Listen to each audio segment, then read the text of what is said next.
যে নারী মাথার চুল বিক্রি করে তার জীবনে দুইটি বিপদ চলে আসতে পারে। অনেক নারীরা আছেন তার মাথার চুলগুলো বিক্রি করে ফেলেন। মনে রাখবেন, বুখারী শরীফের ভিতরে হাদিস এসেছে, বুখারী শরীফের 2237 নম্বর হাদিস। এখানে নবী সাল্লাল্লাহু আলাইহি ওয়াসাল্লাম জানিয়ে দিয়েছেন, মাথার চুল বিক্রি করা, শরীরের কোনো অঙ্গ বিক্রি করা, এটা ইসলাম সাপোর্ট করে না। অনেক নারীরা আছেন এই চুল বিক্রি করে অনেক সময় পাতিল নিয়ে থাকেন, অনেক সময় বিভিন্ন লোক আছে ভ্যানে করে তারা চুল নিয়ে যান।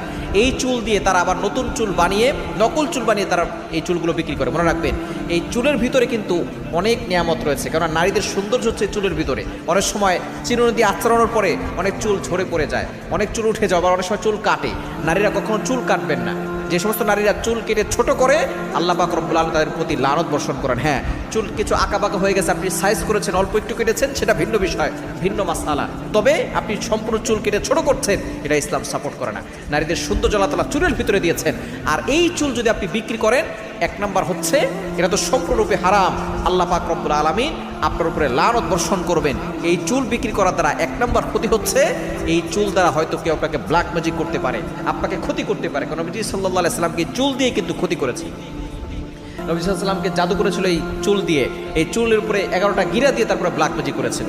এই মেয়েদের অনেক সময় চুল নিয়ে অনেকেই ব্ল্যাক ম্যাজিক করে, কুফরি কালাম করে, বিয়ে বন্ধ করে রাখে, এরপরে পড়ালেখায় যাতে করে তার মন না বসে সে বিষয়ে জাদু করে থাকে, রিজিক নিয়ে জাদু করে থাকে।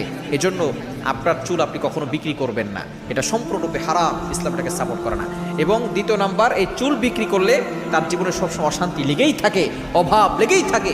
এগুলো অভাব কখনো দূর হয় না, অশান্তি কখনো দূর হয় না। এজন্য নারীরা চুল কখনো বিক্রি করবেন না। এই চুলগুলো আপনি একসাথে জমা রেখে মাটির নিচে পুঁতে ফেলবেন, দেখবেন আপনি সুস্থ থাকবেন, ভালো থাকতে পারবেন।